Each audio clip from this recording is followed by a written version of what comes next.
Bertemu kembali dalam Buletin Awani secara rasminya hari ini 4 Mei 2020 perintah pelaksanaan ataupun perintah kawalan pergerakan bersyarat PKPB telah dilaksanakan dan ini terbuka kepada beberapa sektor bagi menghidupkan ataupun memulakan kembali ekonomi ataupun dalam bahasa ringkasnya to restart the economy, dan adalah penting juga untuk kita memastikan bahawa mereka yang memulakan perniagaan atau memulakan operasi ekonomi ini dapat mematuhi ataupun mengaplikasikan normal baharu dalam kita berhadapan dengan COVID-19.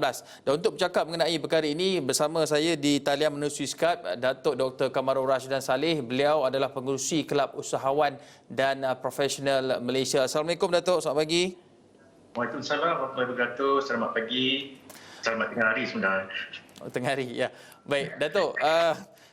Secara umumnya kalau kita lihat kepada langkah membuka kembali perniagaan ataupun sektor-sektor tertentu ekonomi ini, terutamanya melibatkan para usahawan ataupun perusahaan kecil dan sederhana, adakah pada pandangan Datuk, adakah mereka ini telah bersedia sebenarnya untuk kembali memulakan operasi dalam keadaan ataupun mod normal baharu?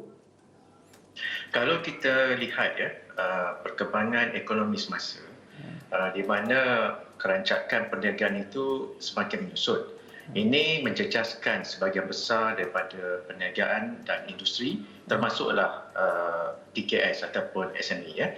Jadi kita faham bahawa di kalangan SME ini kesinambungan perniagaan menjadi satu perkara yang amat penting kerana mereka tidak mempunyai kekuatan kewangan berbanding dengan syarikat yang besar. Oleh itu, apabila kerajaan memberi peluang kepada mereka untuk memulakan kembali perniagaan pada hari ini sebenarnya, maka ianya merupakan satu perkara yang sangat dialu-alukan oleh mereka. Sebab ini membolehkan mereka untuk mulakan perniagaan dan mendapat pendapatan bagi menampung segala kos yang telah ditanggung sepanjang tempoh PKP sebelum ini. Dari segi persediaan mereka, kita dapat lihat bahawa SOP yang telah dikeluarkan oleh pihak kerajaan adalah satu SOP yang ada ketatnya, ada longgarnya. Ketatnya adalah daripada segi pengawalan, khususnya di kalangan pembeli-pembeli ataupun pelanggan, di mana mereka kena diuji temperature ataupun suhu badan, mereka kena basuh tangan dan mereka kena berjarak 1 meter dan sebagainya.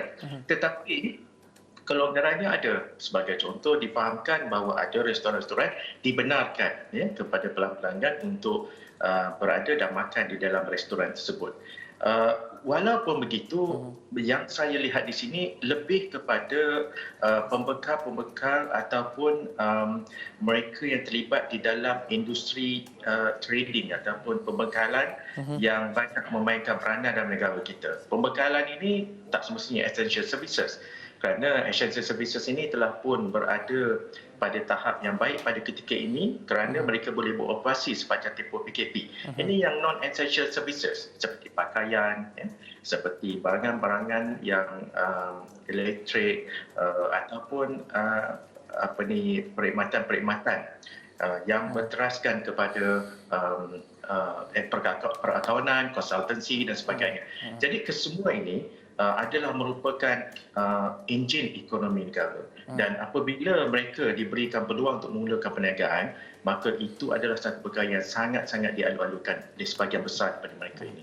Datuk, kita memahami keperluan untuk mengimbangi antara memulakan semula operasi ataupun to restart di ekonomi dan juga dalam masa sama untuk menjaga kesihatan awam, dan mereka yang berjaya ataupun diberi kebenaran untuk memulakan operasi pada hari ini dengan bersyarat ini juga dilihat sebagai mereka yang ataupun usahawan PKS ataupun perusahaan yang mempunyai peluang untuk set the bar high ataupun menunjukkan contoh yang baik, terutamanya dari segi SOP dan bagaimana mereka ini boleh bekerja, beroperasi seperti biasa dalam keadaan yang baru seperti yang Datuk sebutkan tadi, ada ketat dan longgarnya ambil suhu badan, jarak sosial. Dan bagaimana mereka tindakan ataupun pengusaha-pengusaha SME ataupun usahawan ini boleh mainkan peranan mereka dalam mengimbangi kedua-dua perkara ini, tapi dalam masa sama juga orang kata